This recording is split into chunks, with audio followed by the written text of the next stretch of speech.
People, how y'all doing? Y'all doing all right? I'm not doing that great. You may hear it in this podcast here. But today I want to talk to you. Let's consider this being the after show. This is the after show based off of the Corey Minor Smart Christian channel.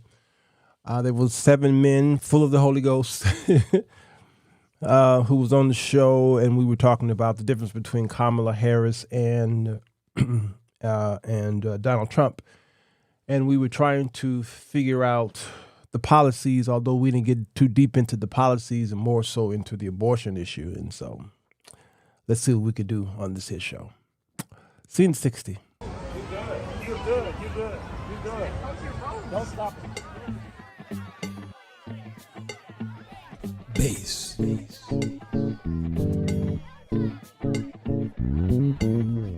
the show that will get you thinking, and where the topics are hot. Feel free to comment whether we agree or not, 'cause he's got something to say. Sirwalterj Jones. Sirwalterj Jones. He's got something to say. Sirwalterj Jones. Sirwalterj Jones. Report live 7 days a week, always on time, but this time is not free. Sirwalterj Jones, always on fleek. Latest trending topics had you jumping out your seat. He's got something to say. Come on in. The water's fine.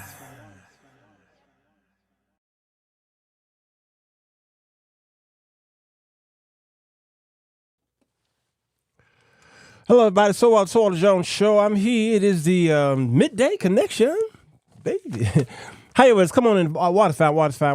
Well, maybe. I'm battling a cold, and it hit me heavy when I got up the other day, and it is tearing me up. So I may look like a piece of crap. I look like the garbage that Trump is campaigning on. And so he's speaking to me. So we're going to try to get through this show, and then I'm going to go back and try to rest. But I wanted to do this because of the fights. Let me tell y'all something. To disagree is healthy. It's good to disagree. The reason why it's so good and healthy to disagree, because what it expresses is your ability to have your own personal mindset. Blessing to all you bunkers out there. Patricia, Dre Day for Christ is here. Blessing to you, man. Thank you for that. Beatrice and T and Gail and Cassie and Wendy and making the effort. All y'all here. Danny and Ann Monroe. To disagree is healthy, and which tells me that you all have your own mindset and that you're not robots. The Bereans of the scriptures were considered more noble than most because they saw what they saw and or heard what they heard, that is, and then they went home and studied it for themselves. I'm glad that the bunkers are as smart and intelligent as they are, because they don't just listen to whatever I say and then just run with it in the streets. A lot of bunkers tell me that they don't always agree with me. And they'll start their emails by, I don't always agree with you, but. And I love that. That you don't just trust everything a man who may have much charisma, any man. The charisma is the distraction. And the charisma can cause people to get caught up in the herd mentality. Do you understand? And that's right, Marsha. Marsha says you and I disagree, but I still love you. I know she do. I know Marsha loves me. She's very kind to me. When she disagrees, she's very kind. And that tells me that she do love me as one of God's children. So yesterday, a Grace Church, thank you. I saw you and I bless you. Yesterday on the show, there were 7 men who were not calling each other out of their names. There was no racial, disembodiments of characters. We were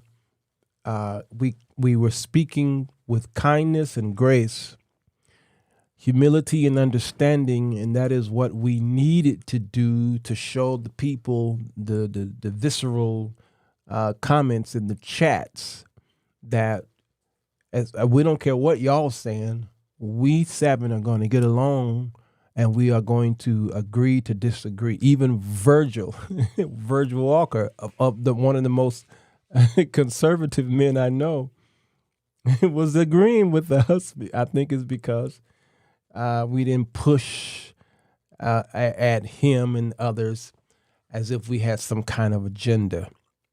This is the kind of understanding that the scriptures speaks about, agreeing to disagree, but in kindness. So I'm going to see if I can tackle some of the questions that went forth, because next week, at the time of this recording, it is a Thursday, a few days before election. And on November the 5th, you all are getting ready to take a final exam. All of us have been in the school of politics for the past 2 years. And the United States is the only nation that I can remember who do politics for a couple years to vote in someone for the executive branch. Other nations do their politicking and campaigning for a couple months and then they're done. But we go longer than any free nation that I know. So you all have been in class for about 2 years, maybe more. And you're about to take your final exam on Wednesday. And when you take that exam, the score that you get back will determine how much you've been paying attention. Joyce, it's 5 days from now, your final exam. So what you need to do is, hamper down, get into the books, meaning look at the websites of these the candidates and see, are they representing you, or are you going to the polls because these two might be more charismatic? Both of these people have flaws, I will agree, but you can't compare the flaw. Do you understand? I heard what Corey said, that both of them had flaws, and I agree and I disagree. I think he was saying it seemed like, I can't speak for him, but what it was taken as, compared to two flaws and they are alike. Absolutely not. You can't even compare policies and say they are alike. Absolutely not. The policies have flaws, the characters have flaws, but you can't compare them. You just can't. So Nally says informed voting is our responsibility. And what this is going to do is it's going to show you Christians really who you are and how you've always been. Now, Pontiac asked, and I'm reading your comments as I talk. Pontiac asked, what do you compare then? You compare their policies and their characters, what have you, but you don't put them together and say, ooh, this guy is worse than this guy, or this guy is better than this guy. That's the problem. It's pinning each other against each other. No, you need to separate them and look at the individual and stop worrying about the whatabouts.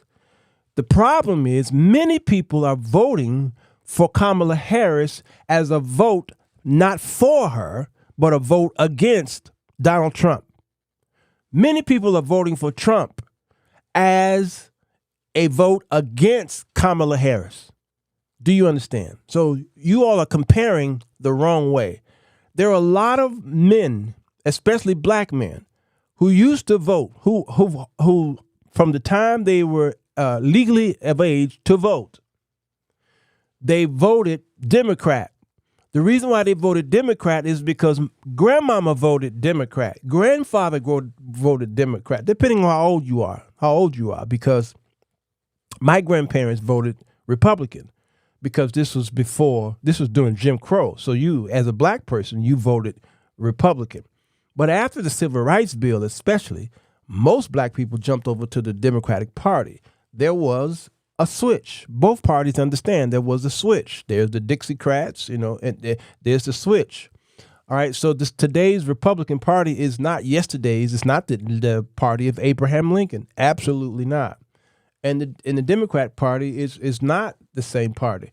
All right, they're different because during Jim Crow, it was the Democratic Party who gave us the Jim Crow, who gave us the KKK, who gave us the poll taxes and the black codes and all. It was the Democratic Party who did that. But yet, most black people vote Democrat. Why? Because there is a switch. All right, so this is not the same Democratic Party. So black men are not voting for Kamala Harris because she is a woman. So now here comes the sexists' defense. They're not voting for her because of how they were raised to believe, especially if they were raised in church, that a woman should not be usurping authority over a man. So Christians are voting on their Christian values and pushing the Bible in there. And in a sense, it's like they're voting for pastors. All right, they're voting for pastors. And then they'll say, no, you're not voting for a pastor. You vote a pastor in chief. You're voting for, all these weak defenses. So they're not voting for this woman because of their upbringing in church and religiosity. Notwithstanding that there are women who are in the head in government. The men who are saying they won't vote for a woman president have a woman for a mayor, for a governor, for an alderwoman, for a commissioner, the head of the police department, police superintendents. They have voted in women who are now congresswomen and senators. The same men who said they're not going to vote for President Kamala as a president got a whole bunch of women who are usurping authority in their civic lives. We are hypocrites. And the president of the United States, if you really crunch the numbers, you'll see that they are only puppets. That's all they are. These presidents do not usurp no authority over me. They are like CEOs of corporations in which they can only go as far as the stockholders will allow them. You can set up your company and you can get fired once you go public. Stockholders are the ones who say yay or nay. Stockholders who set the price. Stockholders, you understand, who fire the CEO or hire another. Stockholders. America is a company. The United States of America Incorporated. You understand? And we are the stockholders because it has always been of the people, by the people, and for the people. You understand? So you all have the right to hire or fire a CEO of this corporation called the United States of America. But what we're doing is spending too much time on one or two things that don't even affect you.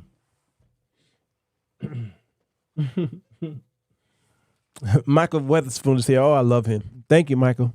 Love him so much. All right. We spending too much time on this thing that don't affect you whatsoever, even though it should be in the fabric of your holiness. What am I saying here? The abortion fight. The abortion fight. If you watched the Corey Minor show yesterday, which went about 3 hours, notice we spent a lot of time on the abortion debate. A lot of time. The room was split. Damon Richardson and myself, I think, was the ones who kind of high-fived each other, and then Corey and the other brothers were. There was one brother that was in the middle, all right, who might have lined up with me and Damon, but the others was like, listen, can't y'all see that they're cutting these babies up? And that is the shock and awe of trying to get a man to do something. One of the brothers towards the end, what was his name? He said the token white guy. I like him. I really liked. I like the token white guy. I really liked him. He told the truth. He said that the Republican Party is about saving a life. Well, their rhetoric is. He said the Democratic Party is about the quality of life. I commended him for saying that as a Republican, because I rarely ever hear a Republican say something like that. But he was correct. The Republican Party is all about the baby in the womb. Don't kill the baby in the womb. I'm for that. The baby is born, and that same Republican Party turns that baby over to the Democratic Party so that baby can have the quality of life. Do y'all understand? And let me tell you, if you walk up to a Republican who is constantly fighting over the abortion issue and ask them, what are you doing about this whole abortion thing? Watch a pregnant pause. Watch how they try to find some kind of loophole in their conversation to say, well, I'm doing something. They aren't doing anything about the abortion problem. And what they're going to tell you, or at least show you, that their way of fighting the abortion issue is to vote every 4 years. Which tells me that they're doing nothing about the abortion issue until 4 years later, and the only thing they're doing is casting a vote. Number two, just to bring strength to what I'm saying right now, I purposely drove to a couple of Planned Parenthoods to see who's standing outside trying to talk these ladies out of killing their babies. And I drove up to one and I saw one white woman. One. Speaking to the young lady, the young ladies and the men, because the men were going up there to please don't do this. Yet, there are thousands, even Chicago being a Democratic city, but Illinois is split because the further south you go in Illinois, the more is Republican. So there is a melting pot right here in Chicago of Trump supporters. Oh, they rally downtown like crazy. But none of them, but one, from the places that I went to, was trying to help these women not kill their baby. Sam asked, did I film my visit? No, I don't like, that's the private stuff. I don't like filming stuff like that. But trust me, my flesh wanted to film it. I wanted to film it, Sam. So to say that you're against abortion, you're doing absolutely nothing about it until you vote, tells me you are a lie. You are a lie. And I want to put an adjective in there, but I'm saved, sanctified, Holy Ghost filled, fire baptized. You are a lie. You are a keyboard warrior. So when the brother brought up all of the things that they're doing to the bodies and dismembering the babies' bodies and what have you, and throwing them in garbage and as shock and awe, his heart was in the right place. And that's why I commended him before he left. I said, brother, you have the Spirit of God in you. What man or woman does stuff like that. And the bunkers know my stance on abortion. They know my stance. Some of them disagree with me, but they know my stance. I can't stand the whole abortion issue. I hate it. I hate it. And I told the story about how my daughter decided that she was going to have an abortion. And I talked her out of it. But a guy like me, with the public that I have, would have told her to get the abortion, because I know parents who went down there and paid for their daughter's abortion because it was embarrassing. These were preachers, apostles, bishops, prophets, and whomever, whose daughters got pregnant, but they wasn't married. And they insisted that they get an abortion to make him look good. So in the comment section last night, when I said that I talked my daughter out of it, somebody said, "You only talk your daughter. You're only speaking against abortion because your daughter got pregnant." And I thought that was the dumbest comment all last night. It's actually the opposite would have happened. I would have insisted that she got an abortion because it was going to be an embarrassment to me. But I could get 2 dead flies what y'all was saying about me being a bad father to a girl who was almost 30 years old, got pregnant. So I was a bad father. I'm telling you, I got the messages who was saying that I was a bad father because I let my daughter get pregnant. Almost 30 years old. And so if I would have taken that rhetoric in, I would have insisted she get this abortion so that I could save face. Please, y'all could miss me with that mess. She gave me my grandchildren. My son did the same thing, gave me my grandson. And they are going to have to go to God for themselves like I had to go to God for my sins. They have to go to God themselves. They've fully grown.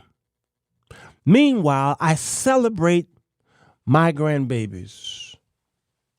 And I'm just tickled pink every time I see them. I'm tickled pink. Matter of fact, let me see if I can show y'all my beloved grandbabies. The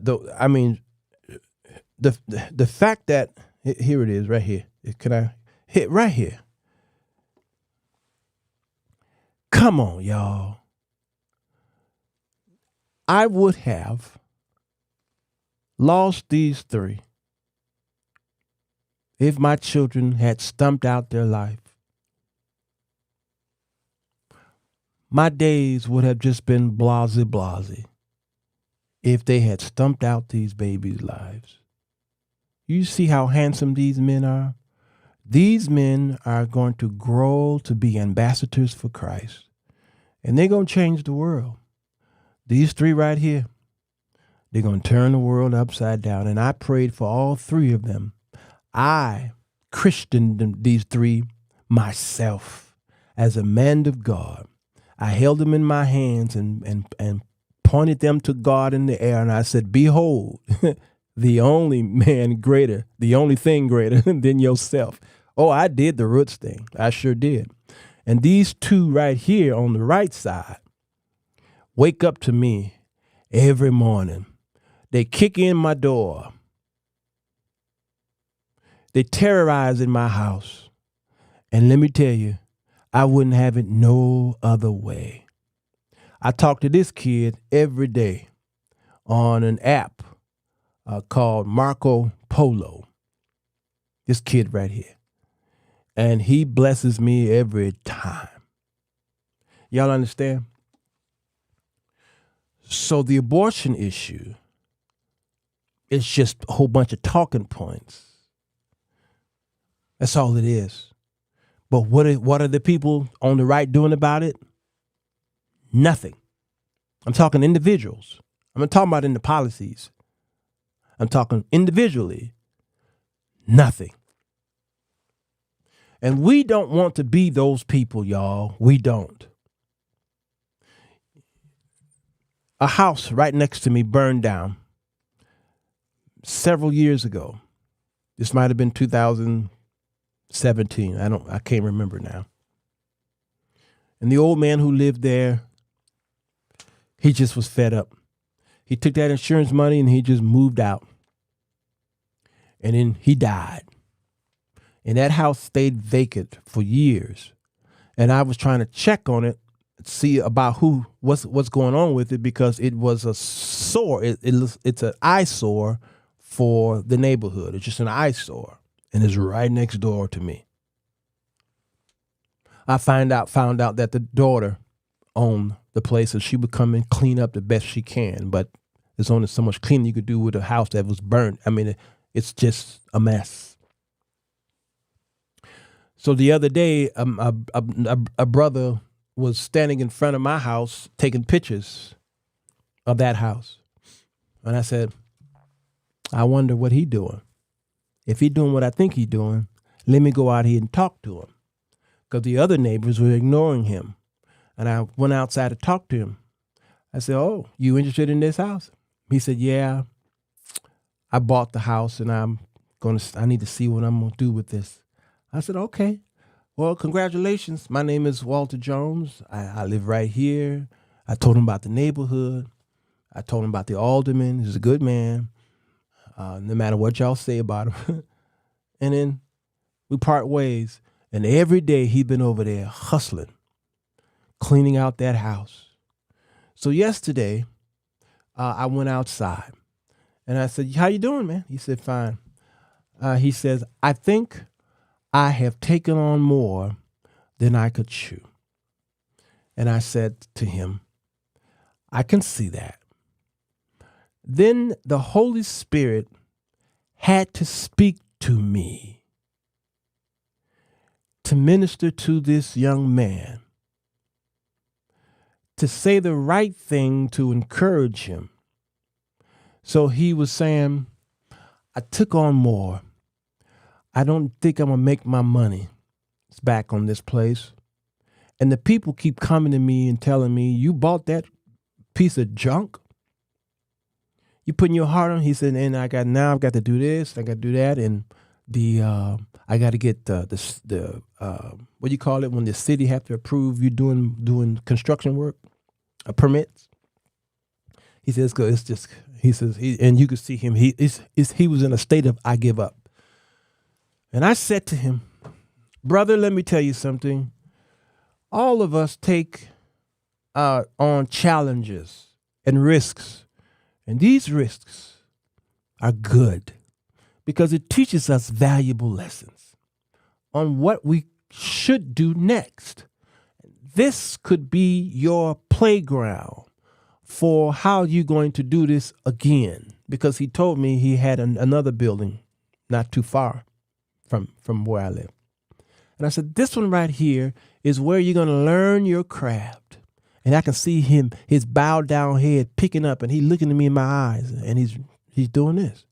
Because typically when I would talk to him, he wouldn't look at me. He's keep his head down. He's kind of a humble guy.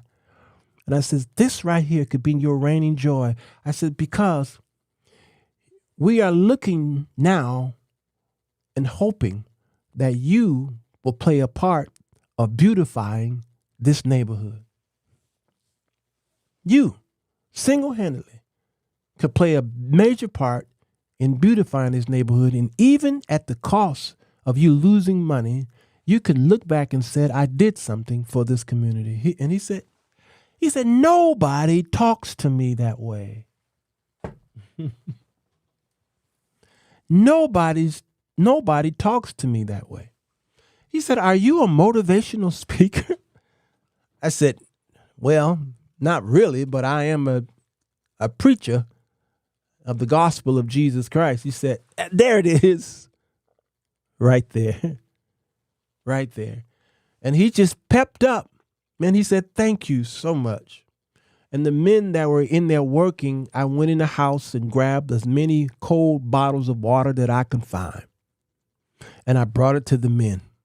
And they was like, oh, my God, man, because yesterday was a hot day in Chicago. We've had 2 days of warm weather. which is unusual. But they're Indian summers. We do get them periodically. And I said, y'all picked the 2 best days to work on this, cleaning this mess out. And I gave them the water. And then I says, y'all have an amazing day. And I walked away, and I can only imagine how they felt. All of those men felt inside. What is our job? That's our job. You see, it is easy to be keyboard warriors and fight over abortion and crime, immigration. We fight over those things as believers, and then y'all tell me that I'm not a believer because I voted for a particular person. So now you're making my ability to vote as me either being saved or not saved. And this is why I appreciate Damon Richardson for bringing out that so brilliantly. But it seems like everything else that we do, you don't tie it to our belief in God. You don't tie anything else unless we're sinning. You don't tie any other thing that we do. And this election has caused believers to separate because politics, all politics are personal, all of them. And it used to be a day when we didn't tell people who we were voting for. We just went to the poll and we pulled the lever, and nobody was the wiser. That changed. And now we all done got, we done got older and wiser. Now we all are telling everybody who we're voting for. And I'm yet to tell y'all who I'm voting for. Yet. I do spend time telling y'all who to watch out for. Yes. I think as a clarion caller, I should tell you who to look out for, but I will never tell you who to vote for. That is your prerogative. That's between you and your God and maybe your family. All right. So we're spending too much time on that, but we're not spending enough time walking up and down the community, talking to our neighbors about what we believe. And the only time I see black people do this is when it's time to vote. But if an organization is about to die, or if a family is in need, or whatever, blah, blah, blah, black people rarely come together to help the greater cause. You want me to prove it to you? Obama got pushed out of the election. Kamala was it. And you black people went on a Zoom call, started with black women, and y'all raised about $1 million or so overnight. The brothers came in the next day and raised $1 million or so overnight. You understand? And over time, a short period of time, that girl had raised $100 million. Mm-hmm. And when I saw that, I said, now that is truly amazing that black people can come together and spend all that money for one candidate who could possibly lose. So it's a big risk, yes. But you spent all that money overnight for a candidate. These are a lot of pastors too. And on Sunday morning, they're going to be begging y'all to help us raise enough money to make our goal to save this church.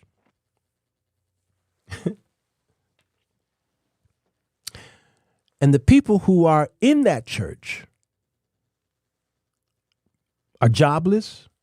They can really lose their house. They can't even afford to put their kids through college. But the church need that money. You understand?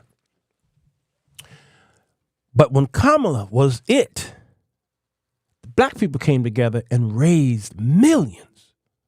And when you go back into the black community's neighborhoods, we own nothing. You're like, no, we own that shop right there, and we own that chicken shack, and we own that, that barbecue shack, and you don't own nothing.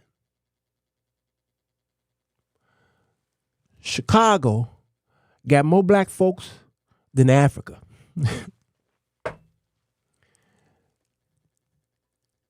And guess how many banks we own? How many car industry, car production companies, automobile do we own?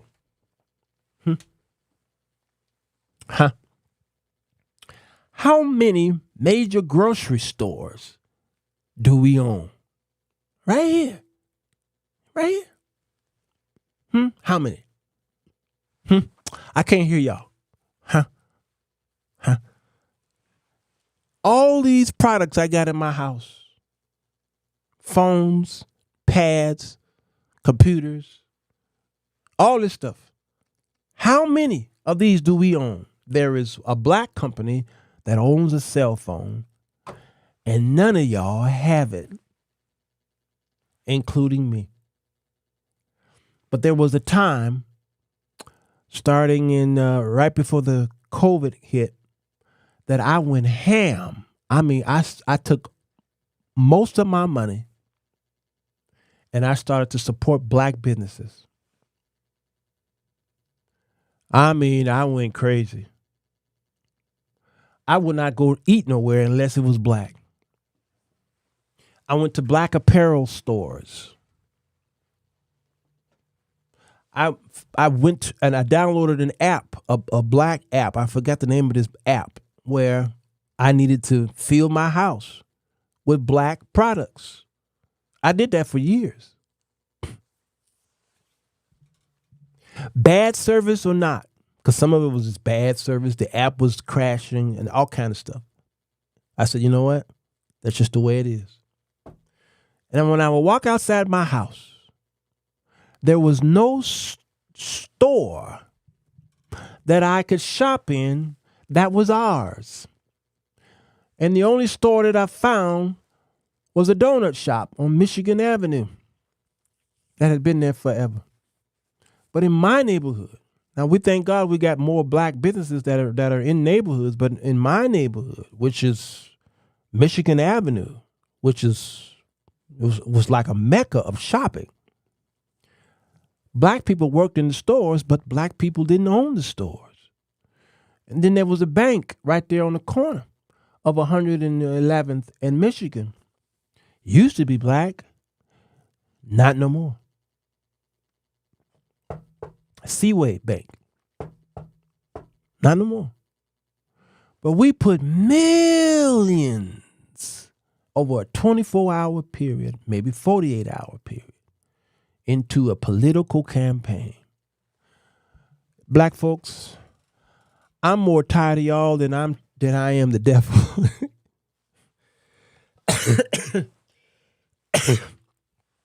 I'm more tired of y'all than I am the devil.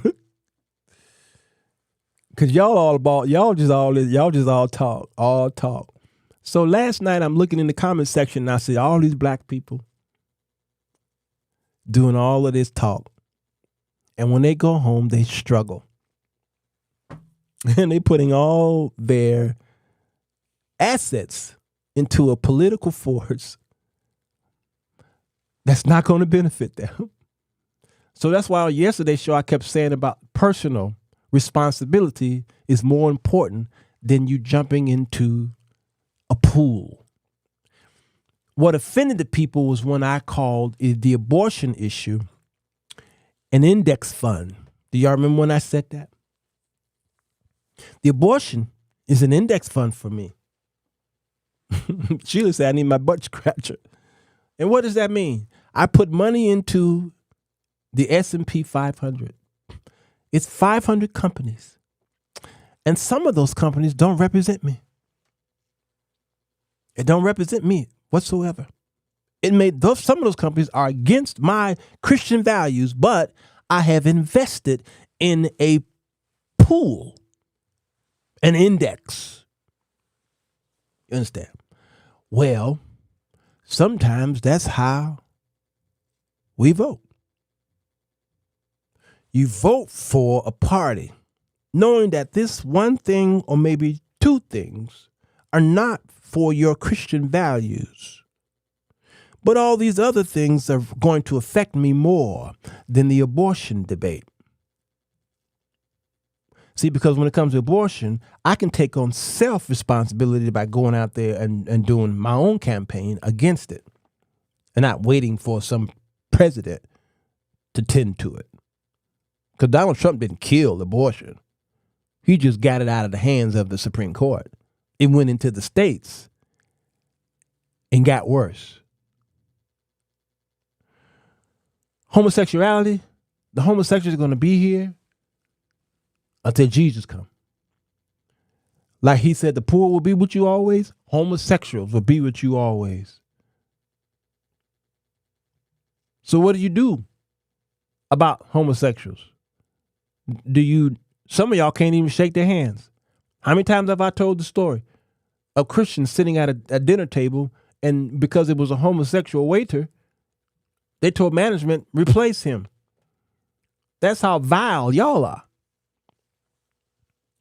So I vote sometimes in an index fund because crime and immigration and the economy and foreign affairs may be more pressing to me, that may affect me and my family and my posterity more so than this homosexual problem we got.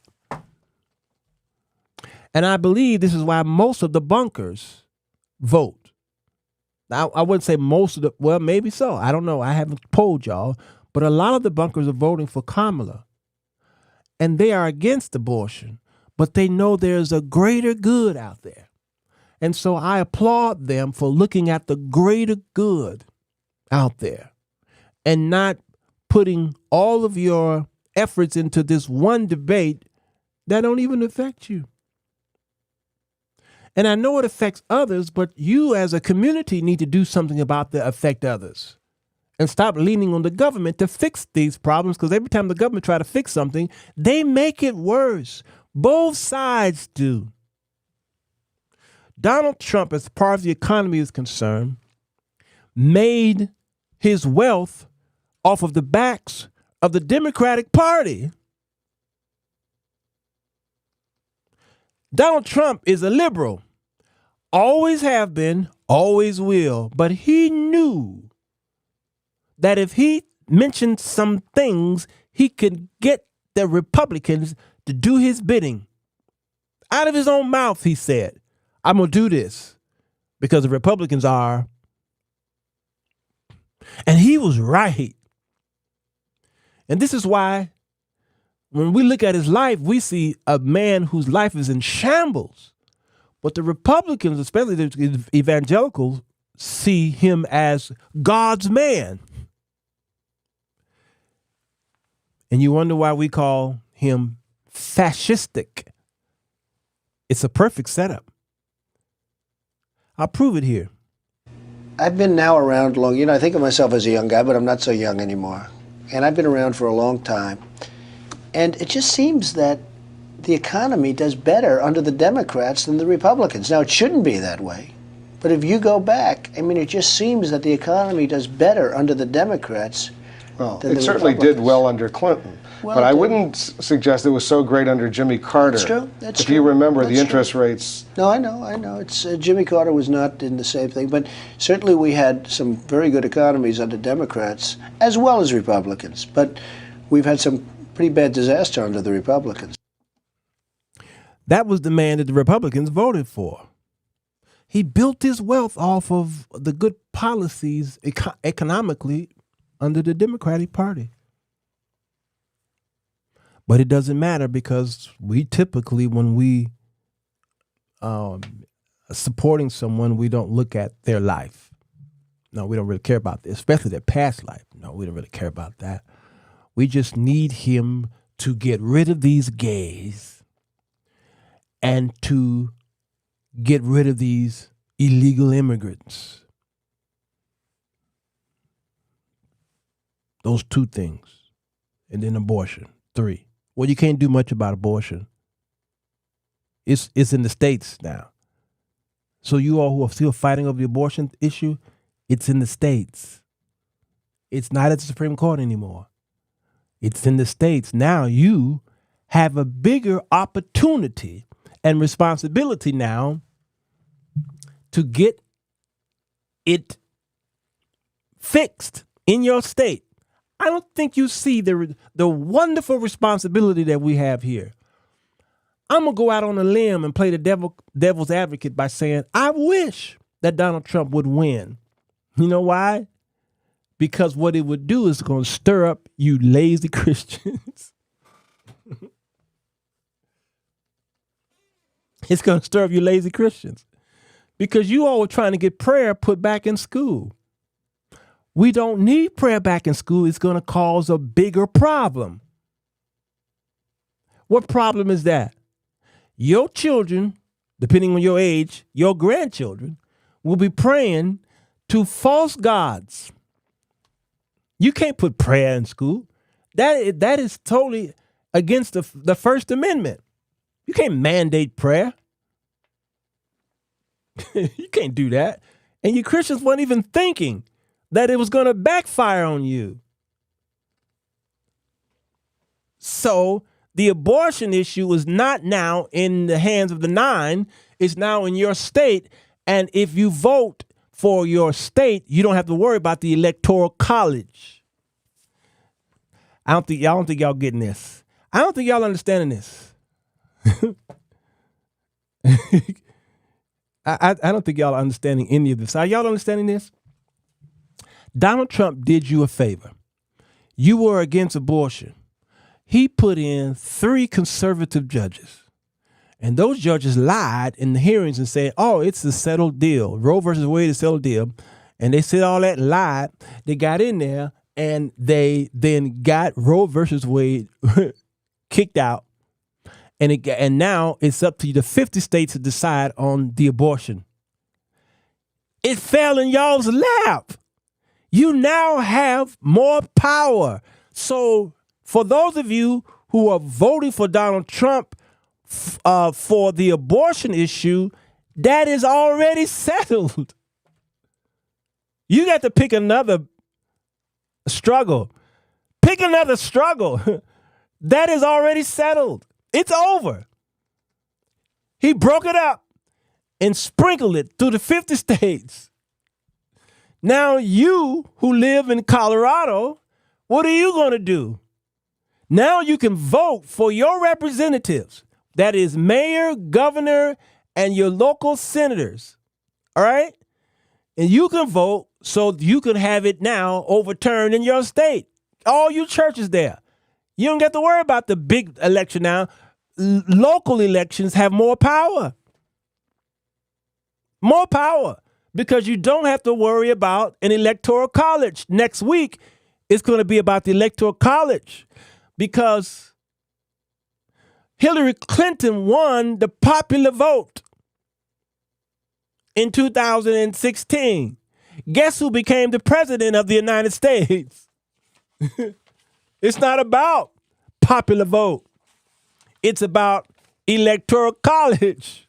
Do y'all understand? So next week, you all are going to vote, and one of them are going to win the popular vote, but that don't mean they're going to sit in that seat. So now the abortion debate is moot, M-O-O-T, moot, as far as next week is concerned. So what else do we have to worry about? Immigration. Immigration. Man, I think y'all need a civics class, because you are voting thinking. And you do this every 4 years, you vote thinking. And then it don't work out for you. I'll never understand that. Joseph was the son of a very powerful man, Jacob. Jacob gave the world the Israelites.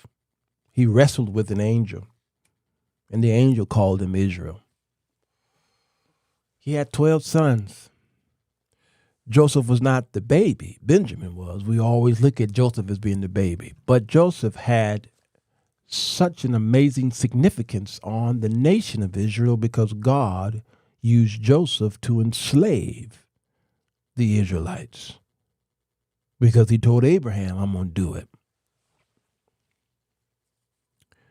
At the fullness of the Amorites, their sins, I'm going to enslave you, but I'm going to do it through Joseph. I'm going to take Joseph through a series of tests. But it's not going to so much test Joseph, but it's going to test his brothers and his father. So he gave Joseph dreams.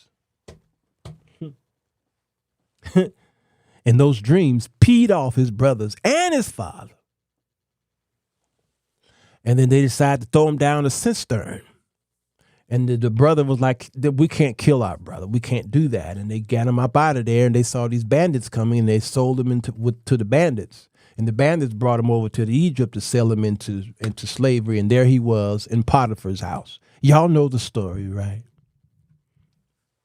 And then Potiphar's wife wasn't getting enough sex from Potiphar, because marriage in many times was a status symbol back then. Whether you had sex with your wife or not, it was a status symbol. And then she was like, "Now my husband ain't knocking boots with me, so I want you." And he being an upright and holy man, no ma'am. And he left his coat behind, and she used that to get him put into the dungeon. Y'all know the story. And God gives him more the ability to dream and tell visions or to give the meanings of dreams from other people. Got him out of the dungeon. You understand? And he got him into politics. I told that story to get you here that Joseph was pushed into politics. But he was pushed into politics because God was using him to save the world. But not just to save the world, God was using him to save his family. And he did. Famine was going on. But not only was he there to save his family, but he was put second in charge. Thank y'all. The word is interpret. Y'all try doing these shows every night. Okay. And then he was the man who we should be paying attention to when it comes down to investing. And God told him what to do with the dream. Pharaoh's dream. And the grain. And all the world went to Joseph for their food. Joseph would be somebody who would be in the Democratic Party. That hurt some of y'all, didn't it? Joseph would be somebody who was in the Democratic Party. Because notice what the white brother said last night. He says, the Republican Party cares about life, but the Democratic Party cares about, what was the word? Quality. Joseph's job was to care about the quality of the other nations.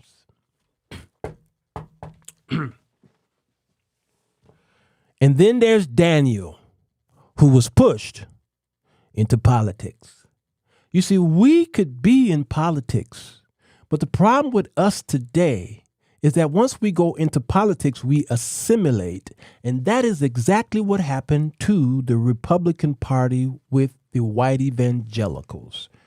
They were pushed into politics under the moral majority, under Falwell Sr., and he backed Ronald Reagan. And millions of white evangelicals came out of their private institutions and voted for the first time and they backed a man who did nothing for their cause. Ronald Reagan, as much as they herald him as a god, a demagogue today, when they look back at his policies, he did nothing for the evangelicals. Of substance? No, he didn't. But they were already in politics. They bit the bullet. So it don't work like that today. Will I do a show on separation of church and state and ramifications of Christian involvement? I would love to do that, Jane. Let me put a star next to your name. Sharon says, no one's perfect. I'm sure we all agree on that fact, true. But I want you to know I appreciate your thoughtfulness. Oh, thank you, Sharon Anderson. I appreciate you. Thank you. I'm not perfect. I'm not perfect. And much of the things that I say is my opinions. Connie Williams, I'm going to read yours in a minute. It's long, but I'll have to read it on the side.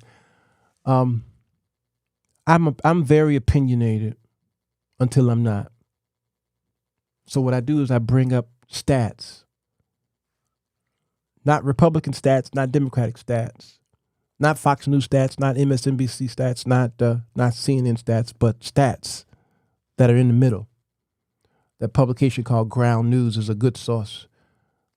Non-biased. They just look at both sides and say, okay, you're not reporting this or you are reporting this too much. So I look at the stats and then I check the scriptures because I can't always be opinionated. Oh, I did that show already, Amber? Okay. I did the show on separation of church and state already. I see. I do shows I don't remember. I've been on this thing for 10 years. I don't remember what's the shows I do. I just don't remember. Thank you for sending that. Okay. Hey, Dale, I do have a call number. I actually do have a call number. I just haven't shared it with you all because I've been trying to revamp my show. It's my barber calling. I'm trying to revamp my show. The call number would be for my podcast. This is not a podcast, by the way. We call it that, but that's not what this is. All right. I'm revamping it for my podcast. I bought a piece of machine here just so that I could do that. All right. Right now, though, I don't do call-ins right now because it would be all over the place and it would be, it's just too much. I just don't like the debates, since I don't like it. I don't like it. Last night, I decided to do the debate with the brothers because when I saw who the brothers were going to be, I said, okay, this should be okay because these brothers, I don't see them being overly excited. You just signed up with Ground News, Lakeisha. You did a great thing. Ground News is we needed Ground News. We needed it bad. Now, let me talk about policies. All right. We tried to talk about the economy. I just played something from Donald Trump, who benefited from the economy of the Democratic Party. The Republicans have their pluses as well, as you heard. The Democrats have its negatives, as you heard from Wolf Blitzer when he mentioned Jimmy Carter. Jimmy Carter had a problem during the 70s. It just was the wrong time for Jimmy Carter to run, and that was in the 70s. It was a really rough time, and he did some things I disagree with. But as far as the economy is concerned, you got to look at history to find out what's going on in the present. The job I mentioned last night of stabilizing and managing the economy was given to Congress, in whom you all vote for every 2 years, although you don't vote every 2 years. So you're worried about the economy, but it's not about the president. It is about the Congress, in whom you don't, and you're biting the hand that feeds you. So the problem with Congress, though, hardly any of them were economists. If you look at the Congress today, you can count maybe 2 or 3 who are economists. So what they had to do was they had to set up a Federal Reserve Bank, so-called, to outsource that job. The Federal Reserve is not federal because it's not a government agency. It's not a reserve because you can't put money in there. And it's not a bank because you can't take money out of there. But it was set up with a chairperson over it. And they had a dual mandate. The Federal Reserve is to give us price stabilization. And their second job was to maximize sustainable employment. Those two things are the job of the Federal Reserve. And they do that by raising the interest rate and lowering the interest rate with the hopes that the interest rate would be at 2%. That is the number that we could deal with, 2%, all across the board. But here's the problem. The problem was the supply chain disruptions that happened to us during COVID. Did the president have anything to do with that? No. And here's my point here in the economy where the president really don't have much to say or much he can do. The supply chain disruptions cause your refrigerator to run high. And all of this go back to Germany. Germany liked a lot of chicken. Y'all say black folks like chicken? Germans love chicken. But Germans was buying their chickens from America, their American farmers, a whole lot of chicken. And the farmers was making a lot of money on that export.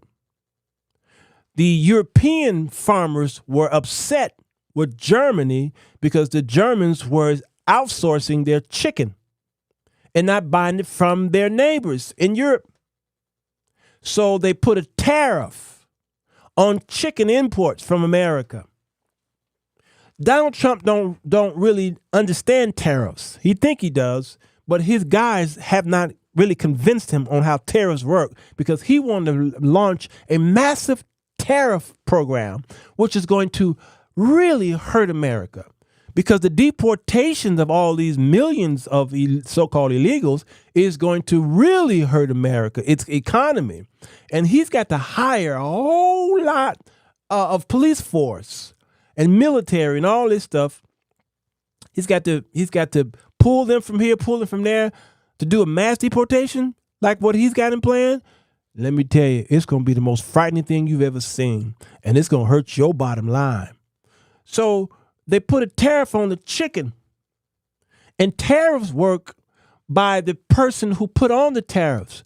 Trump don't understand.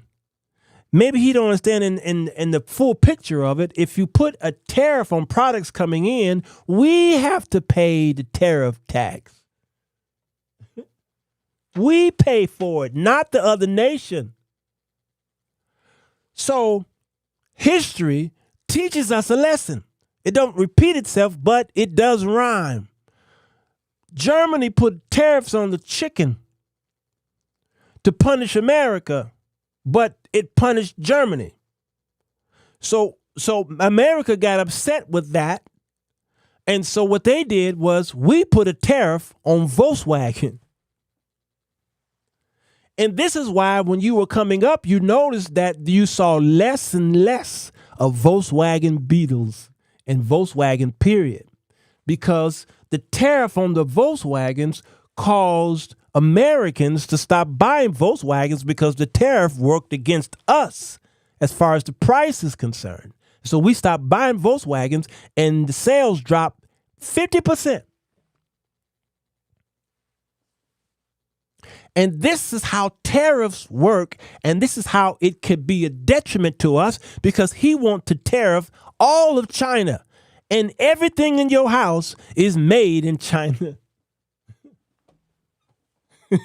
Everything in your house is made in China, which means everything that you buy will go up.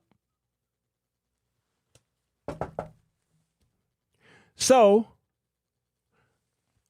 supply chain disruptions hurt us. Then came the Fed added more money to the system to avoid a recession. Well, that's what they're supposed to do. Put money in there to avoid this recession. Stimulate us to want to buy and sell. Then you have to do a stimulus relief check, which Trump did and Biden did as well. Then comes the increase in demand. Product and demand is something we learned in high school. So there is the demand on this product, but it's not enough product. So interest rates had to climb to stop you folks from buying toilet paper. The housing market. We got to raise the interest rates to stop you all from buying. You all are greedy. This is simple economics that you learned in high school. Maybe you didn't. So what can the president do? Mostly nothing. He only have slight influence over all of this. So how much the government tax you opposed to how much they spend is vital. So I was saying yesterday that Hitler launched a great public works plan in Germany once he took power. But Germany could not afford that public works. And guess who else couldn't afford that great public works called the New Deal?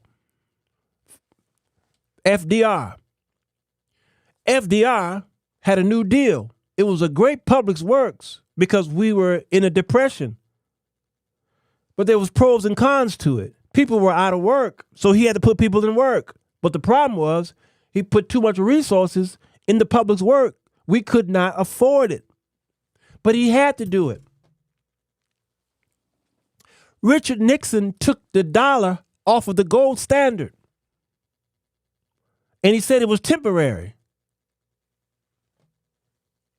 Well, he had to do it because the other nations was coming after their gold. We held, since the Bretton Woods Accords, whatever that name was, the governments from all over the world said that the United States dollar is the central monetary source. So all their gold was shipped here to America. We hold all the gold in all the world. Right there where they imprison some of the greatest crime makers in American history. Down there in the basement. But what happened was we did this big public works. We was doing too much spending. And the other nations were like, whoa, our gold is over there. Y'all spending too much money. And whatever y'all doing. And they started coming over here and gathering their gold. And Nixon said, I got to stop the bleeding.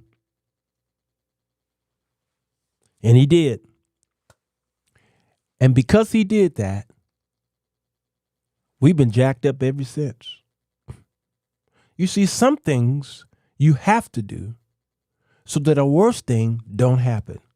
If he didn't do it, we would be in a worse situation. Thank you, Yomo, Fort Knox.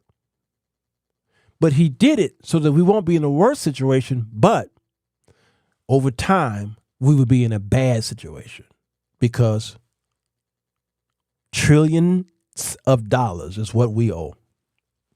Our deficit is out the roof. It's because we removed the dollar from the gold.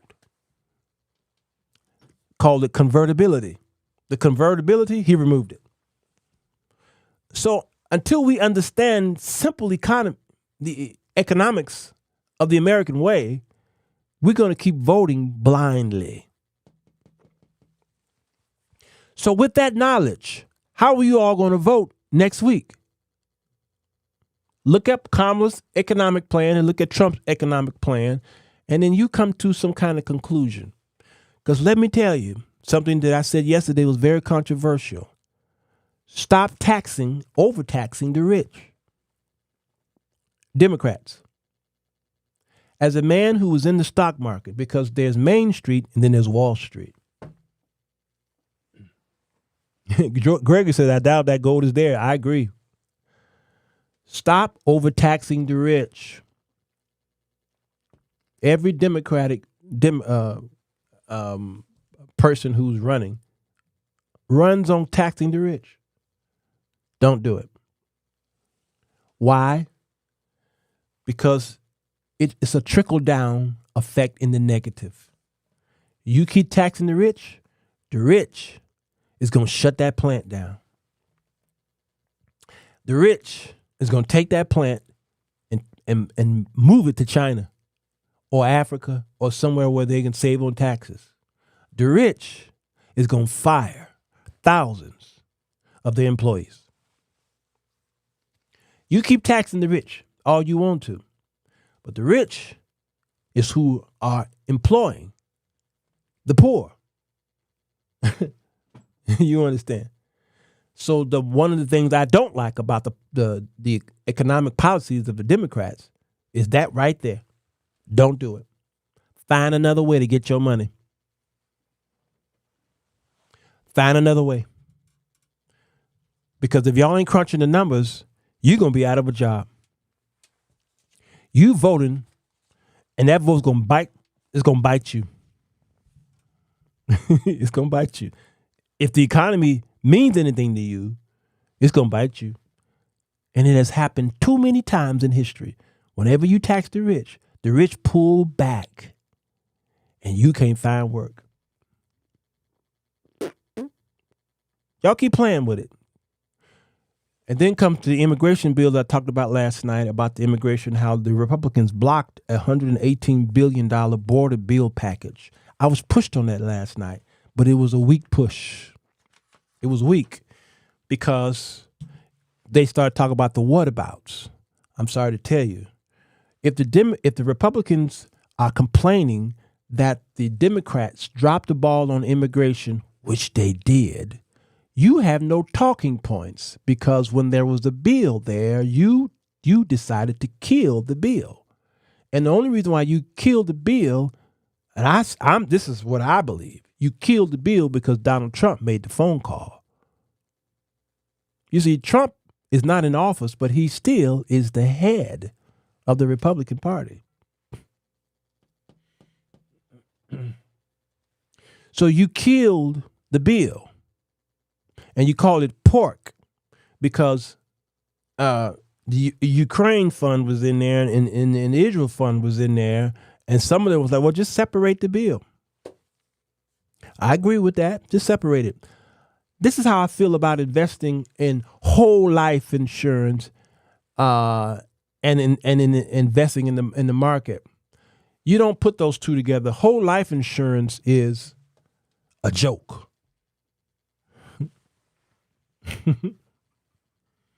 Whole life insurance is a joke. For those of you who sell insurance, I'm sorry to tell you, whole life insurance is robbing people. Even Susie Orman, in whom I don't always agreed with me, and Dave Ramsey agrees with me on that. Whole life is robbing you. You don't separate. You don't put those packages together. You separate. You don't eat where you do. And that is what Planned Parenthood is. The push for Planned Parenthood is that women are getting care. Some men are getting care too. But women are getting the care that they need. Fine. Keep Planned Parenthood, but take out the toilet. The toilet is what they do in that room by killing babies. And I don't eat where I do. That's what abortion is. By keeping Planned Parenthood going because it does all these other wonderful things. Meanwhile, it kills. Purposely kills. But it does all these other great things. I did a show on Bill Cosby when I kept saying He saves, but he rapes. Y'all remember that show? And I got that bit off of the stand-up comic. What's his name? Chappelle, Dave Chappelle. He saves, but he rapes. You see, Planned Parenthood saves, but it rapes. How many people here am I upsetting? Am I upsetting y'all? Am I upsetting y'all? Good. Good. You need to stop eating where you do. It's ridiculous. And you can't even see through that talking point. You can't see it. So let's talk about Trump so-called anti-war. I'm going long, clock keeper. I'm going long. It's an hour and 15 minutes. I got 15 more minutes before I got to shut it down. Let's talk about the Republican push on Trump is an anti-war man. There was no war during his administration. That is the biggest lie I have ever heard in the almost 60 years I've been here on the earth. That's right. The reform, libertarian, the socialist, the natural law, Constitution, the Green Party, all participate in the presidential election. And none of y'all are talking about them because you figure that a vote for the middleman is a vote for Donald Trump. It's always that way. I never understood that. Why is a vote for the middleman a vote for Donald Trump and not a vote for Kamala Harris? If anybody noticed that? I never understood that. I'm a write-in a candidate, and writing in a candidate is a vote for Donald Trump. So you're pushing me and forcing me to do something against my will. You know what that is? That's fascism. It's fascism. You pushing me into the herd mentality because you are afraid. I'm not afraid. As an ambassador for Christ, I'm not afraid who's going to be the president because whoever's going to be the president is your judgment. He or she is your judgment.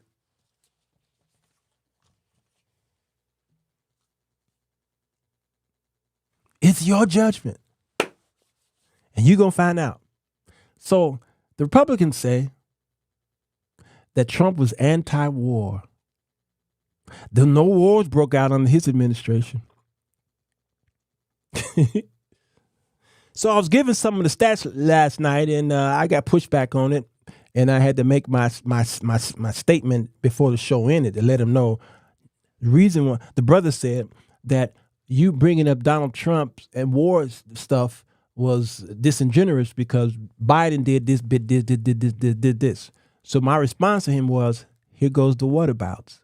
I only brought up Trump's wars or non-war because of the talking points.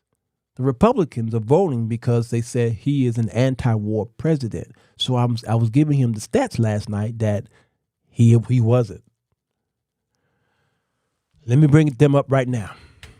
As the clock keeper got her, she doing this. He said 15 minutes, man. He got 10 minutes. I mentioned troops that are deployed.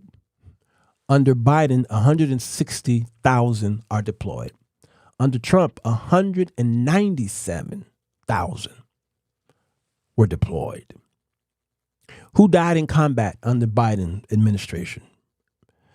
About 16. There might be a couple more. Under Trump,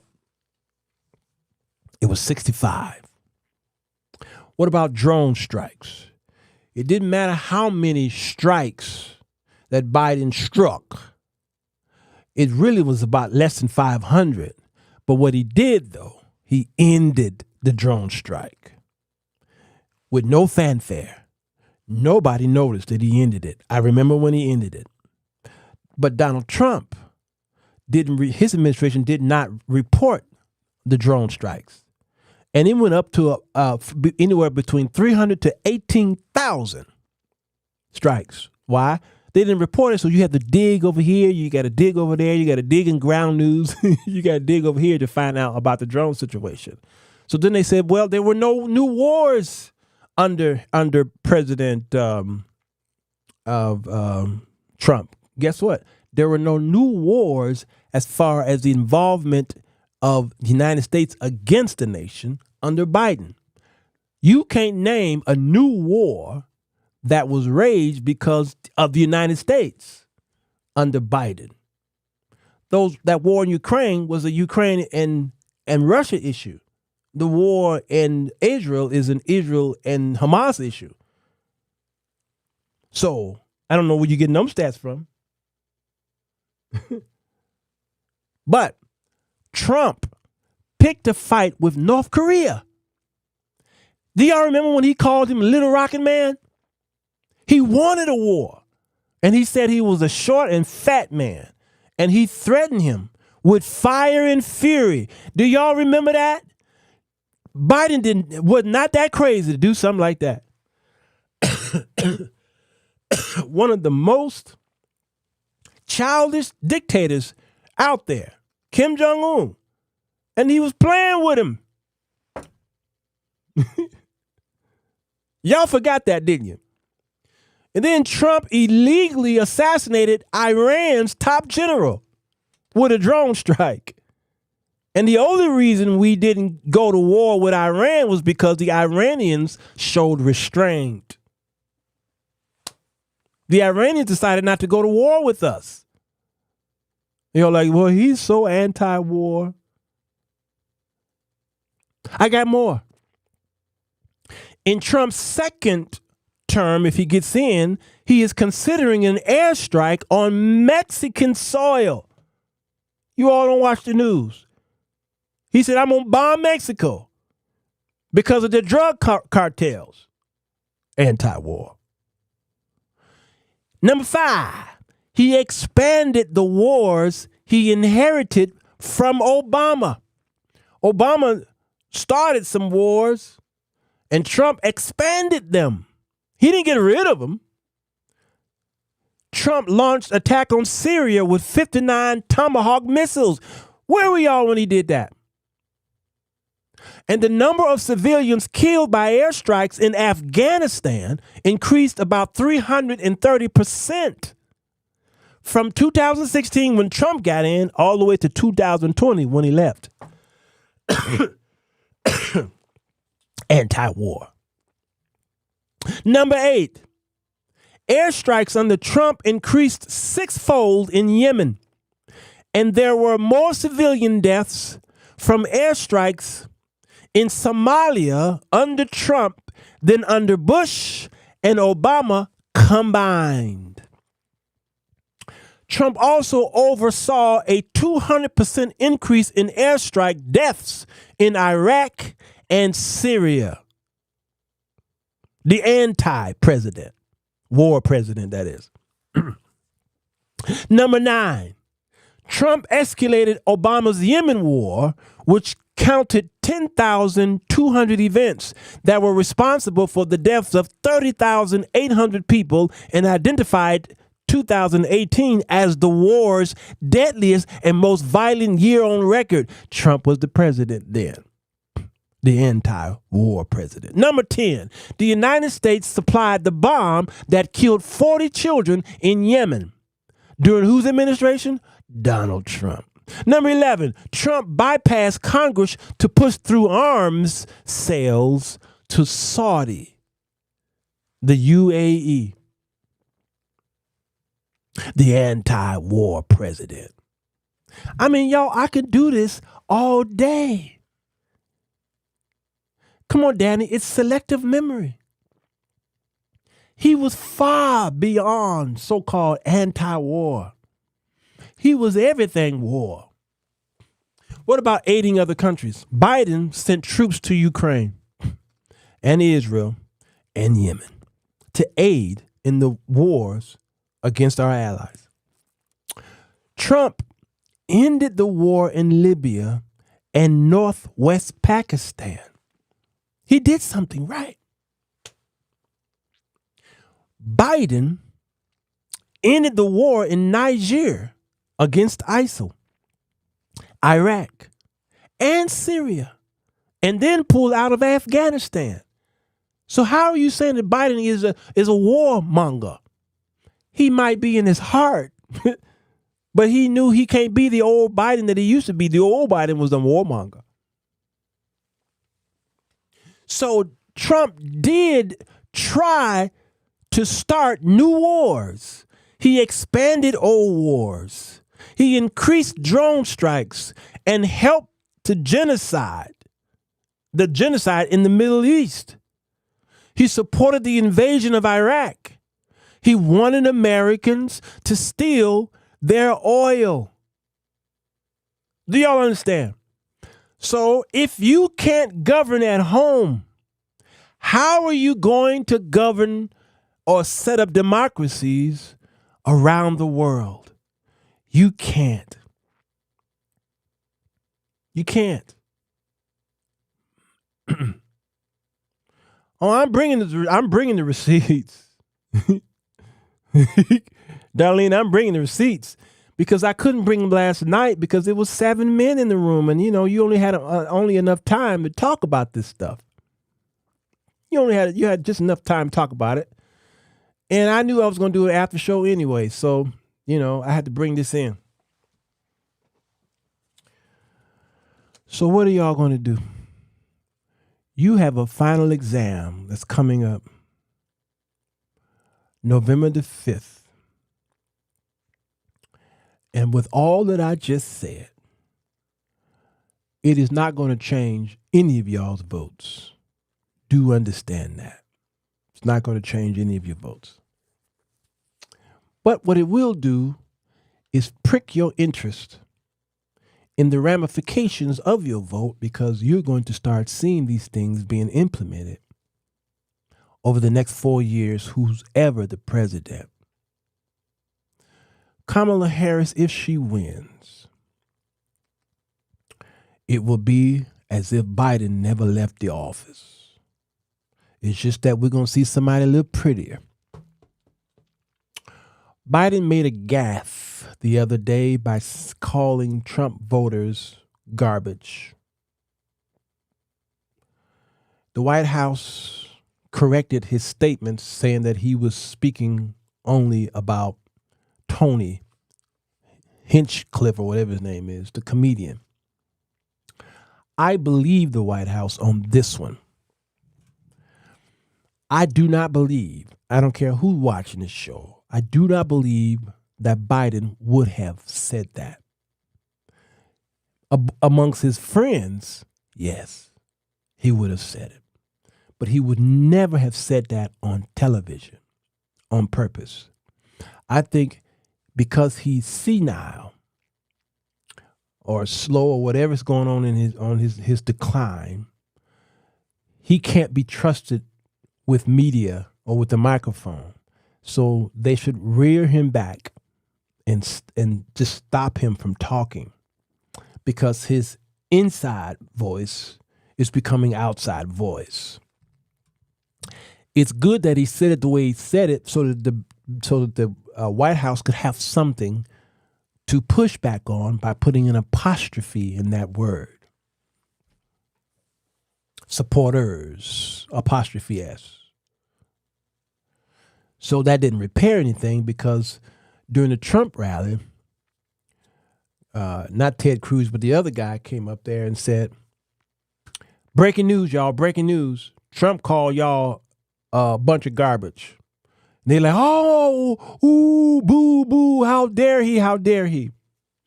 The irony with what Trump said is that Donald Trump says it all the time. But the Republicans needed something at the 11th hour. And they got it. Marco Rubio, thank you, Atlanta, since 82. They needed something. And they got it. So now all of the conservative media is playing that Skype video from Biden. Here's the problem. Biden is not running for that office. He got kicked out. He got kicked out. But they're going to tie it to Kamala.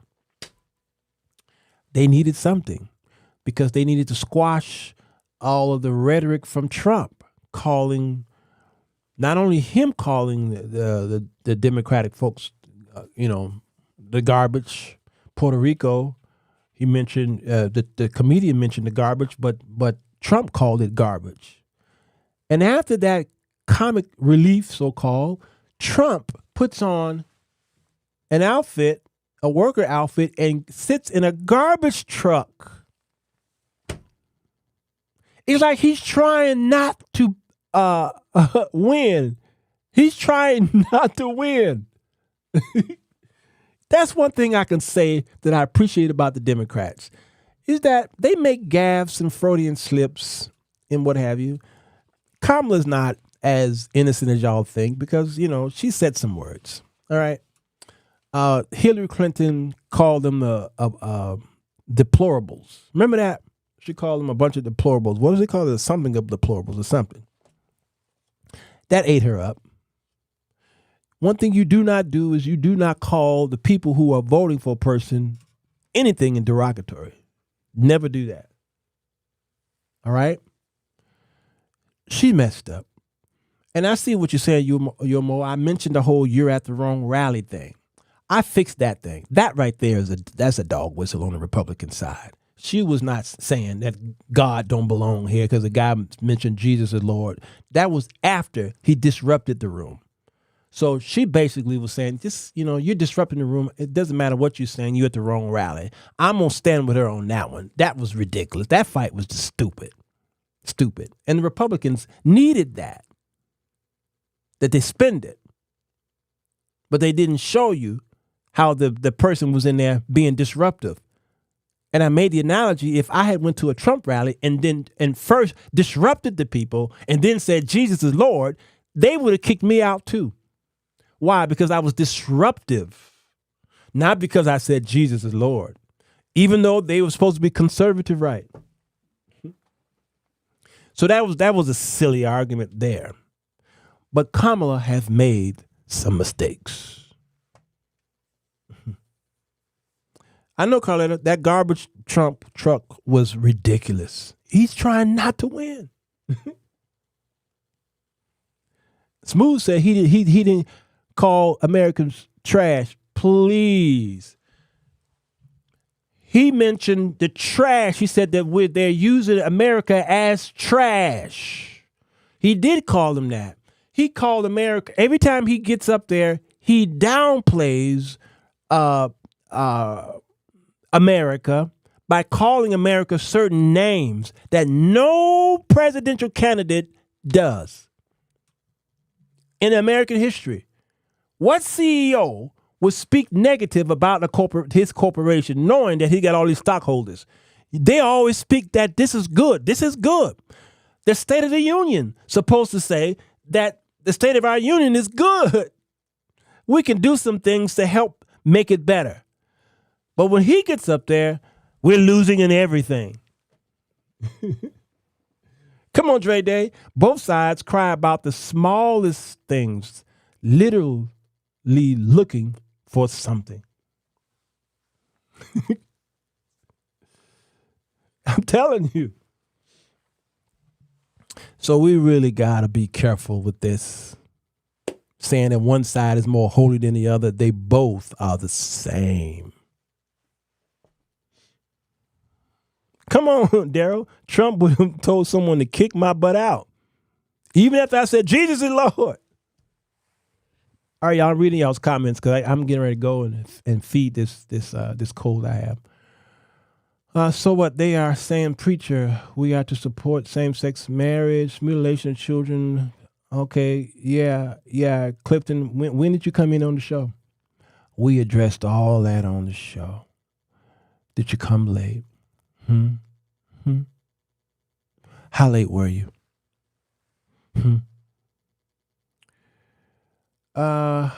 Somebody was disruptive during J.D. Vance's speech, yelling out Jesus is king and didn't get kicked out. Really? I'm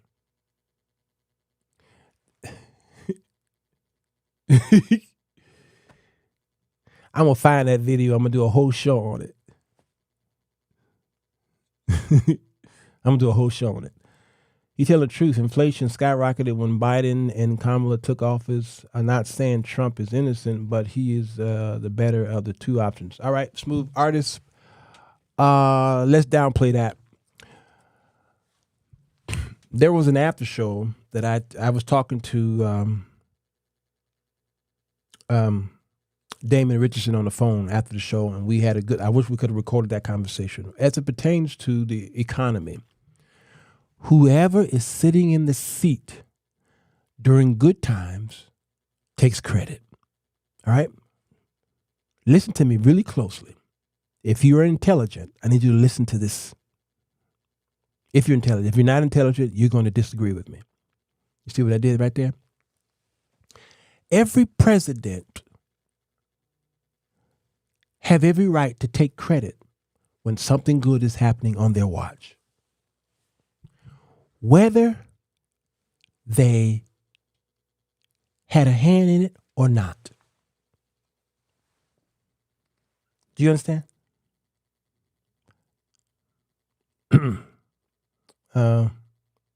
Okay. Let me see if I can play this. I don't think I can play this. All right. Using the language of Hitler. With garbage man Donald Trump actually Yeah, climbing, I should say, stumbling I saw this last night. garbage truck to stupidly Yeah. draw attention. I saw this last night, and I want to see if I can play it. Right before I play it, let me answer this. Can y'all remind me what I was saying? Oh, the economy was going good under the Obama administration. And you who are on the right, you know it because that's how you was able to buy your house and your car with a low interest rate. Not because you had great credit. It's because the interest rate was low. All right? You was benefiting from the Obama administration, the man in whom you called Hitler. Yo, when Barack Obama was running, they was calling him a fascist, and there was signs of a Hitler face on the Barack Obama. Do y'all remember seeing that? But yet the right is saying, don't be calling him Hitler, and they built their whole movement on calling Obama Hitler. It's like we forget these things.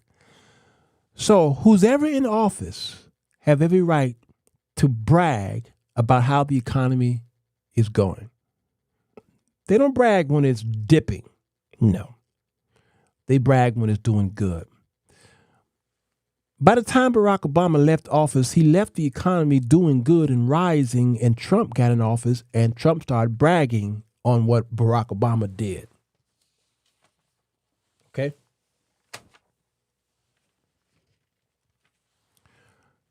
There was a spider over there. He was bragging on what Barack Obama did, but he was bragging. And guess what? I said, you know what? Trump, you got every right. You're in that seat right now. Work it, brother. Work it. Hey, work it. Right now, the economy is greater in America than all of the G7 nations. You won't crunch the numbers. You just listening to the rhetoric, but you ain't crunching the numbers. I crunched the numbers. It's greater than all of the G7 nations. Do you hear me?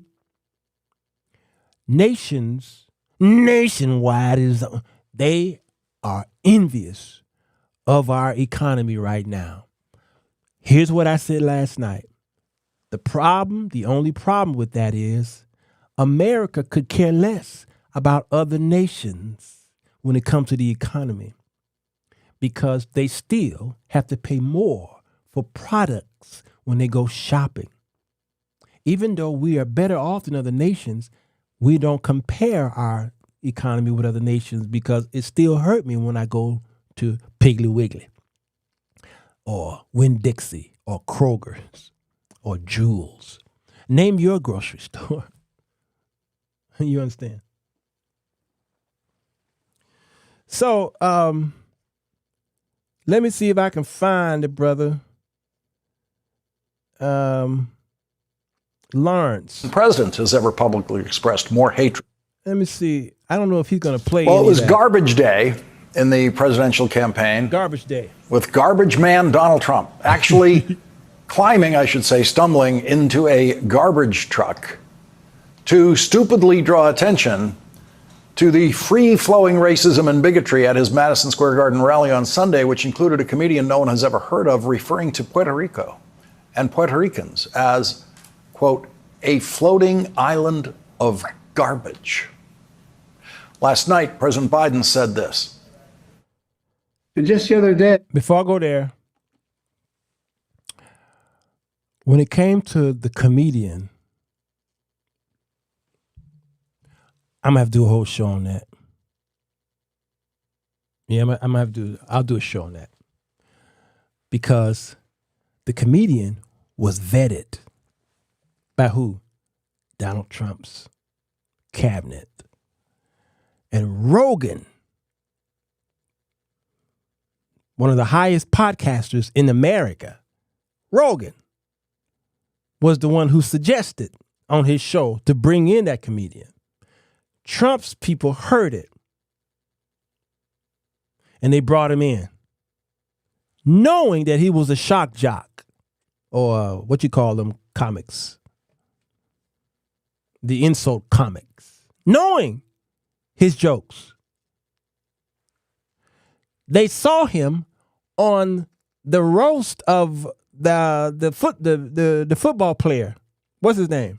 On Comedy Central. They saw him on that roast. If you haven't saw that roast, brace yourself. He said the most vile things that any comedian has ever said, including Richard Pryor. Richard Pryor couldn't get away with the jokes that Tony told on that roast. And then they chose him, and then they put his jokes on the teleprompter. Tom Brady, thank you, Atlanta. They put his jokes on the teleprompter, knowing what he was going to say. And it was told that they saw his comedic thing the night before. He rehearsed it. And they approved it. He gets up there and do what they wanted him to say, and it bombed. Now you got to apologize. Man, let me tell you, politics is so dumb to me. a speaker at his rally called Puerto Rico a floating island of garbage. Well, let me tell you something. I don't know the Puerto Rican that I know, or Puerto Rico where I'm in my home state of Delaware. They're good, decent, honorable people. The only garbage I see floating out there is his supporters. His demonization of seen as unconscionable, and it's un-American. It's totally contrary to everything we've done, everything we've been. The Trump campaign immediately and falsely interpreted that statement to mean that Joe Biden was calling all of Donald Trump's supporters garbage. The White House released their transcript of the Biden statement, which you just saw, which shows President Biden was referring to one person and what one person said. When the president said, the only garbage I see floating out there is... Okay, that's a moot case right there. Biden is he's just old. All right, he's old. And I was hoping that he was going to play some of my receipts. I wanted him to play some of my receipts. It's a whole bunch of them out there, and I'll have to do it in another show. It's too much. Trump leaves too much receipts. Too much receipts. Somebody asked, "What about the economy? What is it? What you say? What about the $1 trillion or the 35 trillion national debt in our economy?" even though we have that national debt, is still better than the 7 nations in G7. So what needs to happen is a class in economics, because you ignored it in high school. Y'all ignored it in high school. Ooh, I'm way over. I told you to stop here after the 15 minutes. It been 30 minutes. It's an hour, 45 minutes. Clock keeper, where your clock's been? Huh? Where your clock's been? That make no sense, man. I don't understand how you allow me to do all this talking. The music is starting. Talk amongst yourselves.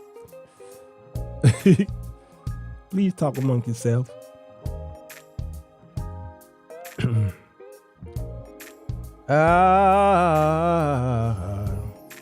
Let me see now. See if I can find something here.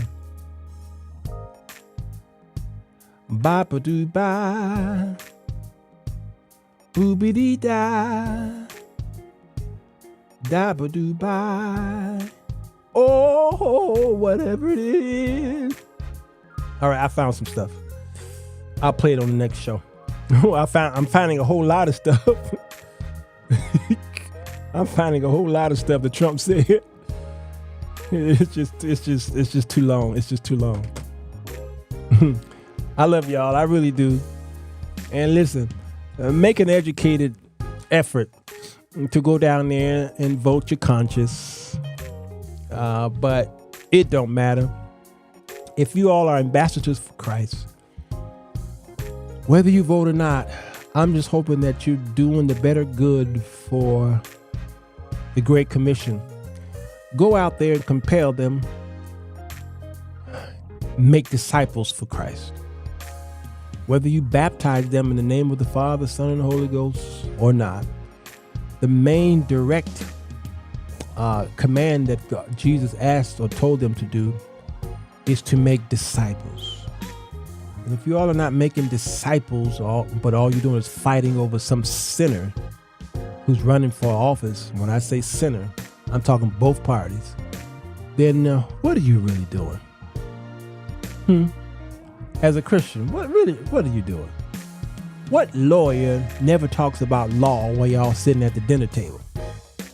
And what doctor hang out with you all day and never talk about medicine? What veteran hangs out with you all day and never give you any war stories? Who does that? None of them does that. They talk about what they do. Carpenters talk about hammering and nailing. A songwriter talks about songs. All it takes is being with them for a day, and they're going to bring up what they do. Yet Christians who spend most of their time in some kind of worship setting, at least we were when we were coming up. Now y'all don't even go to church. Y'all just, but you don't even do it. You don't read the scriptures at home. You don't really, but you say this is a Christian nation.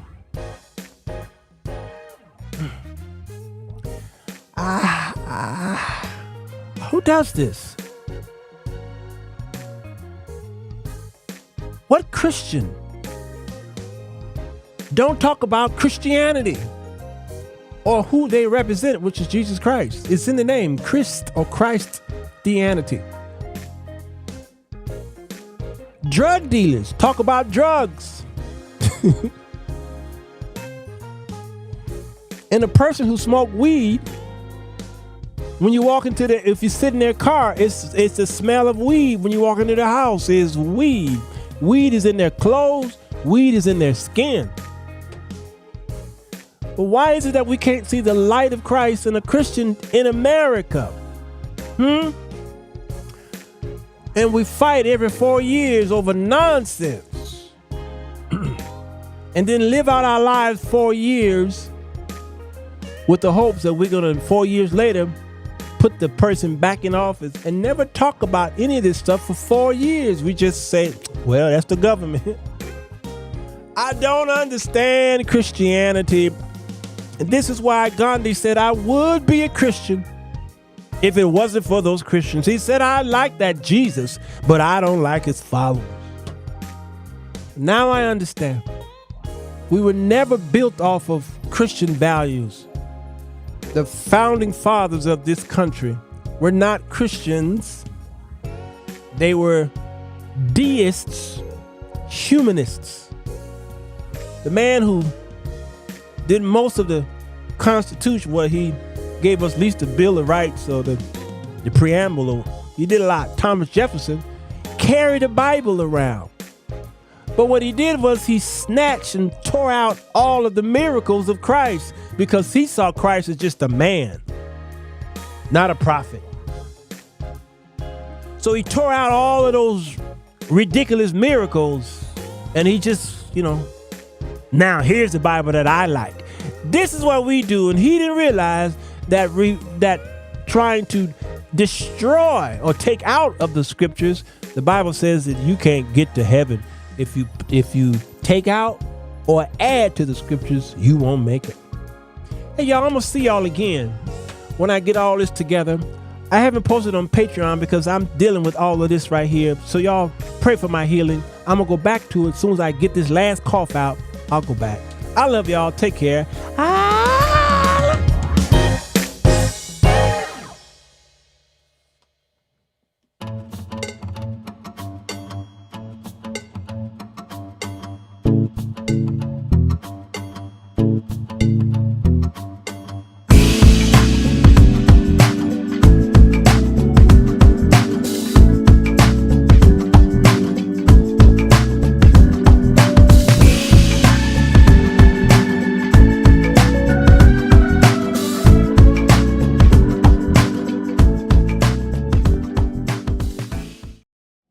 Fellas, does it seem like you can't get a good woman?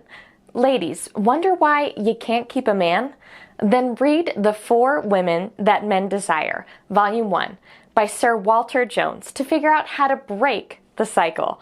Go to Amazon.com to get your copy today.